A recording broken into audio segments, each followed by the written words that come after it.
Welcome to this session of the Intuitive Medicine Summit, where we'll explore ways to participate in our own healing with my guest, Dr. Beth McDougall. Our topic today is Your Pristine Blueprint, the missing key to longevity and reversing disease. Beth McDougall, MD, is founder and medical director of Clear Center of Health in Mill Valley, California.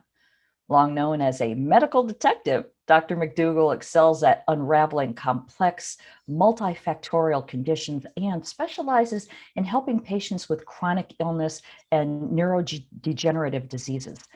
She's advancing a new paradigm, one at the intersection of medicine and contemporary physics, to transform the practice of medicine and unlock the secrets to radiant healing. Her book, Introducing the Paradigm, Your Pristine Blueprint, is due out this summer, and I can't wait to hear about it. Dr. Beth, thank you so much for joining us today. Welcome. Oh, thank you so much, Lisa. Well, I'm really looking forward to this conversation because I find your work absolutely fascinating. I watched a video on your website. I'll give the URL a little later about the Pristine Blueprint. And I know we're here to talk about intuition in medicine, but I think talking a bit about the Pristine Blueprint to start is going to really build a good foundation. So can you tell us a little bit about it? Absolutely.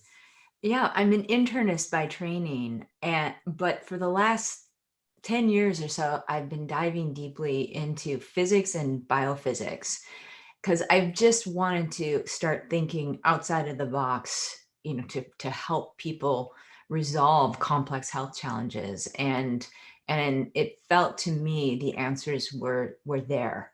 And so, what I've learned in my deep dive into physics is that there's some really interesting things about the nature of reality that I think if we fully grasp is going to affect the way we think about health and disease. And one of those things is that we emerge as a unique expression of something called the unified field, as does every other aspect of creation. And so, really, at the most fundamental layer of our beings, we are one and the same with everything else. And it's really gone beyond that kind of spiritual notion to actually be, having a very firm foundation in contemporary thinking and physics, that we're all part of this sea of energy and information that we live within and that lives within us, and we emerge as a unique expression of that field, or that, and what is the field? It's been called different things by different people throughout history. It's like Akasha or Great Spirit or the mind of the one, but it really, at this basis, we're all part of this one thing. And the other thing that I learned from my deep dive into physics that's affected my thinking profoundly is that nothing in our physical reality is static. We are literally forming and annihilating trillions of times per second, as is everything else. And it's considered the lighthouse frequency of the universe. So it's on, off, on, off, on, off, on, off. And so when I started really considering that, I thought, how is it that every time we reform, we form back into this physical form? And it's happening so quickly. It's almost like, film frames running by so quickly. It seems like one continuous story, but it's not. And so that got me thinking about that there is a blueprint of sorts. There's an information set. There's an intrinsic data field. There's, perhaps like intersecting vibratory, patterns that are resulting in the manifestation of us and the 37 trillion cells that we have, and the, billions of molecules per every cell. This is reforming every moment. And there's also this higher level of orchestration that is not explained by contemporary science. You have you have billions of chemical reactions happening in each of our 37 trillion cells every second in a coordinated manner, faster than the speed of light. So that right there is currently unexplainable by contemporary science. So how's that happening? So I very much feel that there is a field, a blueprint that contains the operating instructions, basically, and dictates the formation of our physical form. It guides our growth and development as an embryo, and guides and orchestrates our complex physiology as we grow and develop. And so I've begun to think of this as something called the Pristine Blueprint. This is something that forms at the moment of our conception. Interestingly, when sperm penetrates an egg, there's a flash of light that's been documented, and a sound. And that photoacoustic boom, I feel, imprints the data set into this kind of information retaining matrix of the unified field. And the unified field is deep within us and becomes this kind of coordinating aspect of our quantum biology. And so I believe that our health and our degree of health and even the rate of our aging is going to depend on how well we're resonating with this blueprint. And so therefore, how accurately that template is translating into our physical form and orchestrating our physiology when it's reforming every trillionth of a second. And there are things that are going to enhance the resonance, our resonance with our pristine blueprint, and things that are going to detract from it. And so, every single thing about our physical world, everything that happens to us as we go through life, whether we have traumatic experiences, whether we encounter toxins, whether we develop infections, every single thing has an energetic signature of its own. If we have a traumatic experience and there's some emotions in our being that we were unable to metabolize at the time, they're going to be retained in our system. And all of the molecules of emotions, the neurotransmitters, the hormones that are associated with that experience, that each and every one of those has a signature of its own, and collectively there's a signature, is going to be retained in our system. So some of these signatures that we encounter as we go through life are harmonious with our being, and some are not. And when they're not, they're going to disrupt resonance with our blueprint. So it's a really interesting, the way I'm seeing it now is that there is this conversation that is occurring every trillionth of a second. There's a translation of information from our blueprint into the formation of our physical form.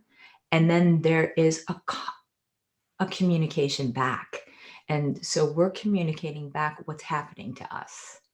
And the dissonant signatures of things that are happening to us are getting communicated back and kind of overlaying on the blueprint. And so that can start to affect the fidelity of the translation as we go through life. And the appropriate information and energy may not get routed into our being.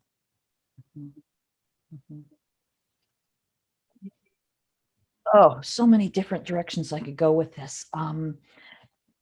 One of the things that I've gathered here is that what you're saying is our pristine blueprint is our essential isness, our absolute healthiest, most glowing self, and it can be expressed in that way if there's no interference. But because life is what it is, there is interference, and that interference is what's causing illness or whatever it is that's causing us to not express ourselves fully. Is that accurate summation? Absolutely. Absolutely. And then there are things that you can do about it. So, first off, I think it's also important to talk about, like, what makes us a unique expression of the field. What determines the uniqueness of our blueprint. So there's so many things. I'm sure there's more than I can imagine, but right now, obviously we have our unique genetics. When the egg penetrates the sperm, and it's so cool how genetics works. It's very complex how, even from the same two parents, there's no two children that are going to be alike. But yes, you have our unique genetics, and then astrological influences. I feel like at the time of our conception, so much focus is at the time of our birth, which I think is also important, but I think also our conception, that we've got these large resonating bodies in our solar system that have an incredible influence on our biology. and they even make sounds. Like, you can go on to NASA sites and listen to the sound of each planet, and that energy is coming in and really informing our formation. And then I think most of all, our blueprint's informed by our soul. And it's my personal belief that our soul is almost like a computer chip that's recorded at every experience that we've lived in all of our past lives, every cultural context we've lived in, and everything that's happened to us. I think also imprinted into our blueprint is some of our ancestral history. There's the energetics of what's happened to the matrilineal line in the egg, and the energetics of the patrilineal line in the sperm, and they come together and influence our blueprint. So there's this particular unique set of influences that are going to shape this blueprint for us. And despite that there's dissonance coming from the past, there still is this kind of freshness that's kind of exemplified in the beaming brightness of a child. You often can see the child is beaming and bright and energetic. Most often, I think, sadly, there's a lot of influences in early childhood life now, toxic exposures in utero and vaccinations and things like that could be interfering a little bit with health and brightness in a child. But most often you can just sense the vibrancy and the life force that's so palpable, and then it tends to dim over time. And you can see that. And then every so often you see an adult that kind of defies aging. They have that brightness. They're luminous and energetic and passionate and healthy. And so it's like, how do we retain the brightness of a child or recapture that, so that we can have that, which is our birthright. And it's really about identifying what's in the way and clearing it.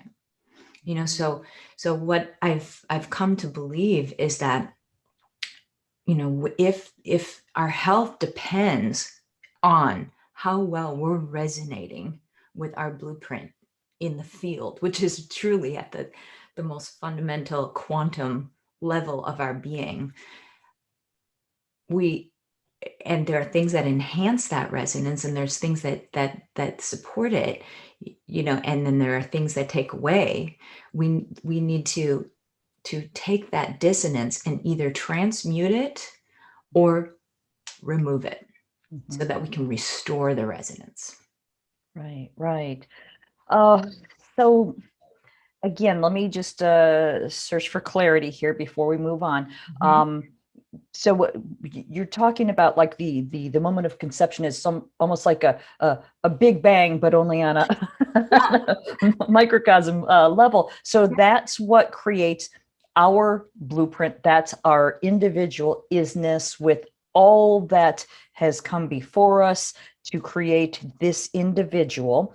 And when we live our lives and we take on stuff that messes with that blueprint, causes illness, diseases, etc., can we then use our own intuition, as this is the point of this summit, to tap into our original blueprint and remove these things that are in the way of our highest expression? Or is this something that we need to seek a practitioner for? How does the actual removal of the gunk, work? Excellent question, because that's really the crux of restoring health. So sometimes a practitioner can be helpful, but ultimately it's work the individual needs to do on their own. And so, I think probably, if you kind of take dissonance and divide it up into areas, I would say you've got childhood traumas, things that happened to you as a child, and even familial programming, where it's really affected the way that you think about yourself and the world. We'll kind of get into it a little bit more, but, trauma comes in various flavors and some are more heinous than others. So you have that whole category, and then you have, kind of toxic exposures, and, now that's expanded to include, energetic toxins from Wi-Fi and smart meters and then, all of that. And then you have often infections, that kind of really can leave a lasting imprint that need to be eliminated. But really, I feel the nidus of most illness is in the first category, in the things that happen to us early on. And that someone can hold space for someone to do work, in this area, but ultimately the person needs to do this work on their own. Someone can encourage that work to be done, but they can't do it for the person. And so, I really discovered this early on when I went through a health challenge. I was already out of medical school and residency, and I had a very thriving practice. I had a young daughter and a great life, and it kind of all changed in one day when I was seeing a patient one day, and I was back in the era of non-electronic charting. I was writing notes by hand, and I realized all of a sudden I couldn't grip my pen, and I was like, am I having a stroke? What's happening here? And then left my office, and I was having a hard time walking. My foot wasn't moving properly, and then I felt like my tongue wasn't moving properly, and this was so I ended up going into the hospital. But before I left, I drew my blood because I'd been camping 2 weeks earlier, and I thought, could this be Lyme disease? So anyway, went to the hospital, had a multi-$1,000 workup, and the first thought I had a brainstem stroke, then realized no, I didn't, and had endless studies, and I left the hospital without any answers, and still was having some neurological difficulty. And then a couple weeks later, my Lyme test came back positive, and that began a journey for me of treating Lyme disease and realizing that it really took out of the box thinking and some deep spiritual soul searching and deep psychological work and energy work in order to really resolve it. And it took me a period of years to get rid of it completely. And so that I really look back on that time of my life today and think of it as one of the most important points for me, because it really taught me firsthand, like, what is required to unravel a serious health issue. And so, the most important thing I did, I had, I was advised to be on antibiotics, and because it was kind of a serious situation. And I took them for like, I think 21 days. And I was like, I can't do this anymore. This is not, doesn't feel good. I have side effects. And it's just not, this chemical warfare mentality is not really going to work for me, I can tell.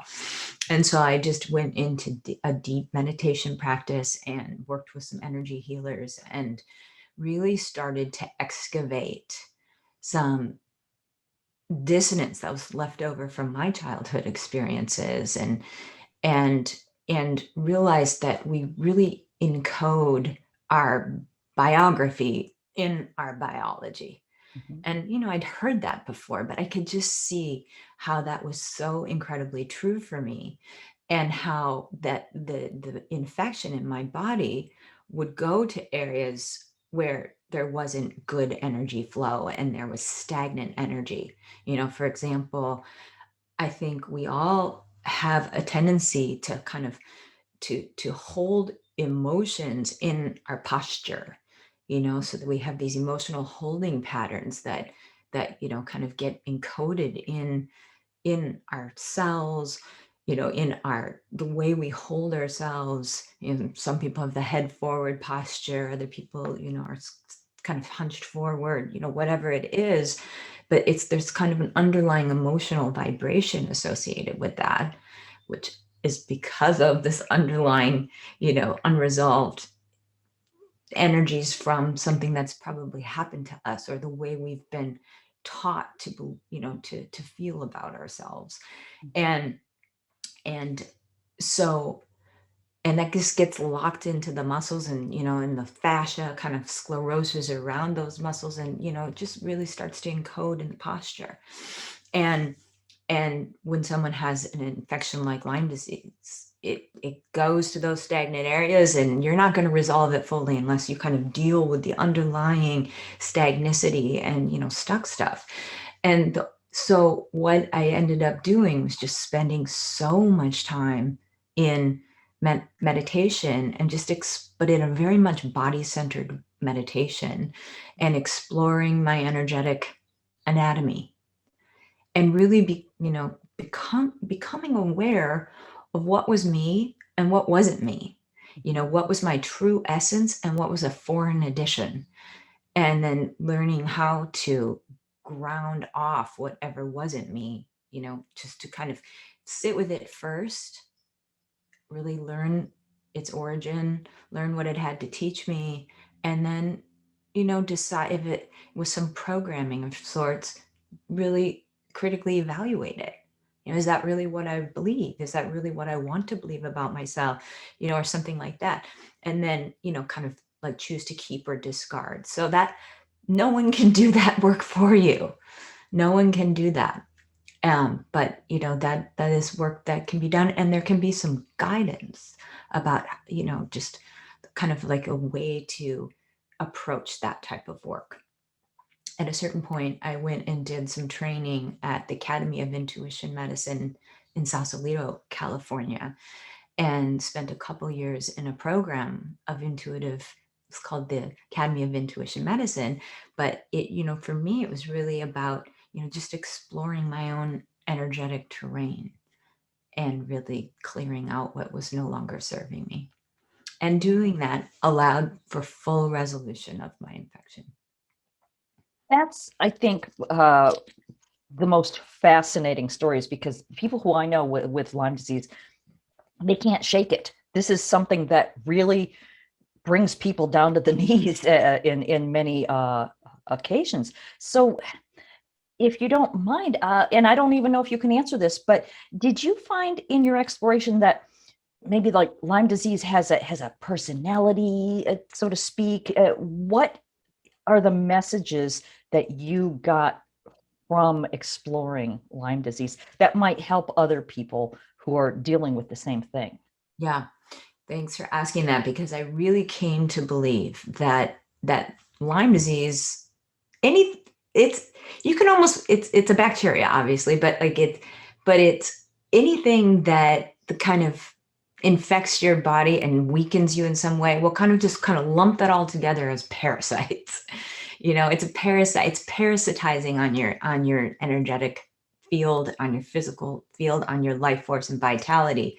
And I feel that there's occasionally a person that will get an infection and their biofield, their auric field, is very intact. They have, not much of a trauma history, or they've done their work. They get an infection and their immune system can mount a swift reaction, and they'll, with a little help, they'll be over it quickly. But for a lot of people, it becomes a chronic issue and it's really hard to kick it. And I think for those individuals, there was some sort of energetic breach for them early on, and I think, in terms of different qualities of traumas, there's a category where people have boundary violations, boundary violations that almost lead to energetic parasitism at an early age, where there's like their field. So talk about dissonance that can disrupt resonance with your blueprint. Our field is really only meant to have our energy in it. Our energy is nourishing to our system, but another person's energy is incredibly weakening. It's almost like our field is this beautiful score of orchestral music that is exquisitely complex but unique to us.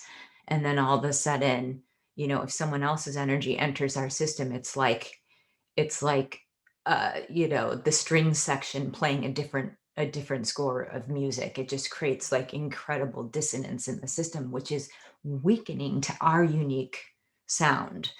And so I think when there's that type of boundary violation early on, which can come in many different forms, but when there is that type of thing, it's like, sometimes the person almost becomes accustomed to the foreign energies in their system, and then the pathogens can kind of slide in on that pathway. Okay. And so unless that is addressed, unless that's discovered, looked at, addressed, and healed, it's really hard to get the pathogens out. Someone needs to stake claim, like completely stake claim, their autonomy, and really, really clear it out, clear out anything that's not them, and seal it up, like create the boundaries and actually declare like this pattern is over. This is over. Right. This is so fascinating. I mean, if you look at the symbolism, I mean, ticks are parasites. They pass on a parasitic illness. I'm wondering, does this also then carry over to other parasitic type illnesses that the body might pick up along the way? Oh yeah, absolutely. All of this is so symbolic, really. It never ceases to amaze me, when I'm working with patients. And so, like so I kind of went on this own journey, and, and then the clearing I did really kind of like helped me to even hone my intuition more while working with people. And then, kind of create a set of conditions, or the right encouragement, and hold the appropriate space for people to do their own process. And like I said, this isn't always required, but like when someone has a really complex, kind of entrenched, multifactorial, serious illness, you almost always have to be working on this deep level. But what I'll find is even like when people are staking claim, and kind of reclaiming their personal space and their body as a sovereign, and sovereign space for them, oftentimes they'll clear all kinds of parasites. It gets, past worms in the stool or whatever. It's sometimes incredibly graphic. Oh, But that tends to, though, that kind of like clearing tends to have such profound ramifications, not only with their health, but with their life, because everything is symbolic. You've got, you may have parasitizing, microorganisms in your body, but you might have relationships that are zapping your energy. You might have a job that's doing that. You might have chosen things like a ridiculous commute to work that's not healthy for you, and things like that. And so, or that you might have settled for doing something that's really not your dharma, just thinking, well, like, who am I to be able to express my true gifts in the world, or some, who knows. But what I find is that the love, when they're doing this kind of staking claim, clearing what's not theirs, it reflects in their external life as well as with their physical health. It's really the most extraordinary thing to bear witness to with someone Yeah. else. Absolutely. And it also occurs to me that when you're dealing with something like this, it weakens you. So therefore, you just might not even have the strength to fight it, so to speak, to actually, start to build yourself back up, because as soon as you do, it knocks you back down because it wants you to stay down so it can continue to live off of your life force. Yeah. So how do you recommend people begin to again, using your own intuition, listening to your body? How do you begin to fight off this parasitic vibe that wants you to stay sick? That's a really good question too, because a lot of times I'll say to someone, we're going to start by supporting your physical body, almost giving you a platform to work from. And you can do that with a practitioner, but you can do that on your own too. So you're absolutely right. Like, sometimes when someone is so sick, the idea of even contemplating doing this deep type of work is just too overwhelming. It's just not possible for them. So, you do need to break in sometimes at a little bit more superficial, but incredibly profound level. It's meaning like, start drinking good water, or, be start eating, the right kind of food for you, food that has a high life force quotient that's going to give you energy. Start standing on the ground with bare feet and kind of like pulling electrons up into your system. Mhm. Work on your sleep hygiene, things like that. So you can start to get like, a little bit of the life force back in, so that you have the energy to then, kind of dive into yourself.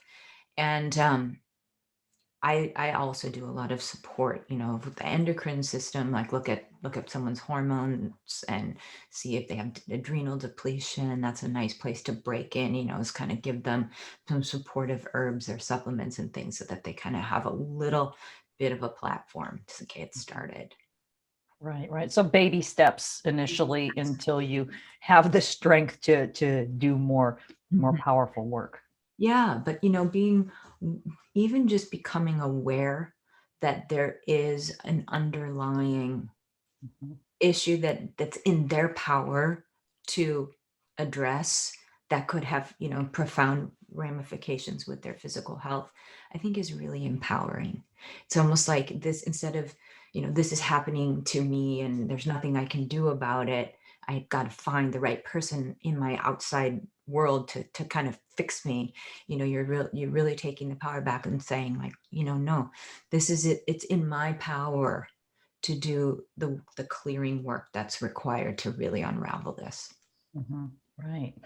Well, we've been sort of focusing on Lyme disease, but then let's move outward for people who don't have Lyme disease, Yeah. uh, but they might have serious issues, some sort of health challenges that they don't know where to begin. Again, using one's own intuition, how can we tap into that pristine blueprint and help it to express outward? What's some good first steps for this? Develop a meditation practice. I think it's one of the most important things you can do. And a lot of times when people meditate, they're spending time out in the cosmos. It's almost like an out of body kind of connection that they're seeking. And I really would like to encourage people to do a body-centered meditation, because there's an infinite universe within us as well. And I think that that saying, like, we're a soul, living in a body. We've chosen to incarnate right now for a reason, so really own this incarnation, really, really deeply ground into your physical form. Mhm. And I think that that's absolutely critical. You need to be home, you know in your being, in order to figure out what feels good and what doesn't.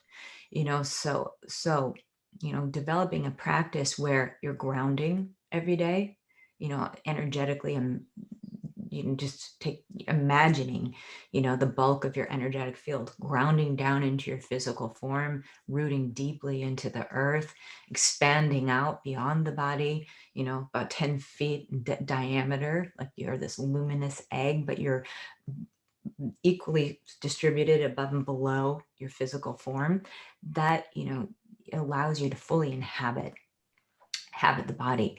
And then develop a practice where you're sitting with yourself every day, and noticing what feels tense or tight, or like you know where there's noise, and if you really tune in, you'll realize, maybe you were holding something from an interaction that happened yesterday, that triggered you because you had a third chakra wig out because of something really from your past.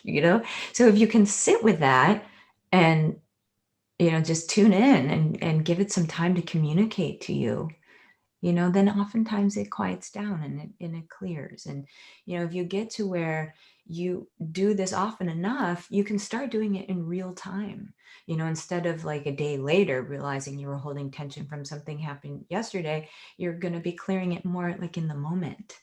And the more you do this kind of clearing, the more aware you'll become about every little thing you do, and how that's enhancing resonance with your blueprint or detracting. Mhm. You might be able to pause a little bit before you eat something to even ask yourself, am I truly hungry right now, or am I not? Am I eating because I'm upset, or am I eating because I want to nourish my body?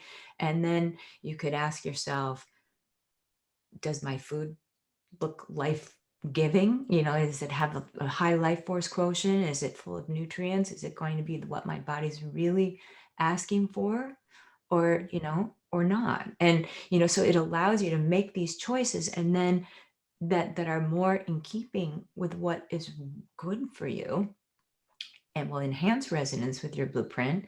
And then there'll be an opportunity just to stay on the food topic, afterwards, to then ask yourself, okay, how did that make me feel? Like, do I feel like it energized me? Did it weigh me down? Did it like enhance my ability to stay embodied and clear-headed and focused, or did it take away from that? Mhm. And then that can start expanding out to, how do I feel when I leave my Wi-Fi router on at night? Did I sleep better when I turned it off? You know, how do I feel after watching that television show? Would it have been better for me to instead like meditate, or read a book, or go on a walk, or, you know, and so I think that, just it's since this is really about becoming your own intuitive medical person, it's really, how can you do that if you're not home? Right, right. Home, Yeah, home. really embodying, literally embodying your In, body. really. Uh, yeah, I want to rewind just a touch. You're talking about the types of foods that you're eating. And my understanding, and I could be wrong about this, is that cravings for really sugary foods, and I don't mean, once in a while having a cupcake or whatever, but where you just got to have your sweets, that is sort of feeding a parasitic vibe. Is that accurate? Oftentimes, yeah. Oftentimes, if you've been eating a lot of sugar, it will promote the growth of yeast in your intestines, and the yeast starts to dictate your cravings. And so, occasionally, once you've kind of realized that that's the case, there's a little bit of white knuckling it while you just decide to deprive those critters of their food source. And, within a few days, it'll start to calm down and you'll have a lot more autonomy again to make your best decisions. But yeah, I know sometimes it takes a little willpower to kind of break that cycle.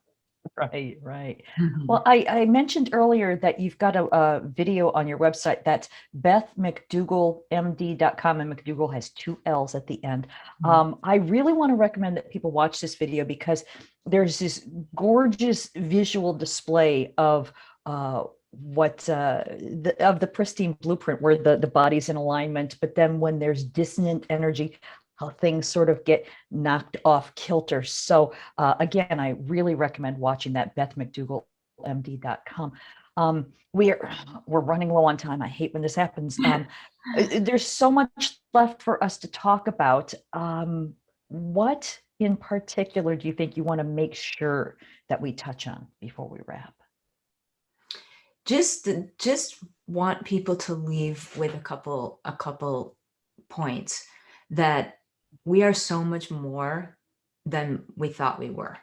When we really understand that we're part of this sea of almost infinite energy and information, that's at our disposal.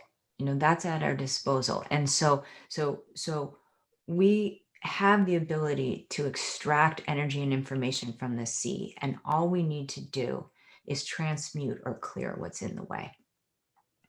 And this has the potential to have profound effects on our biology, on our physiology, our health, our rate of aging, and just how we're living.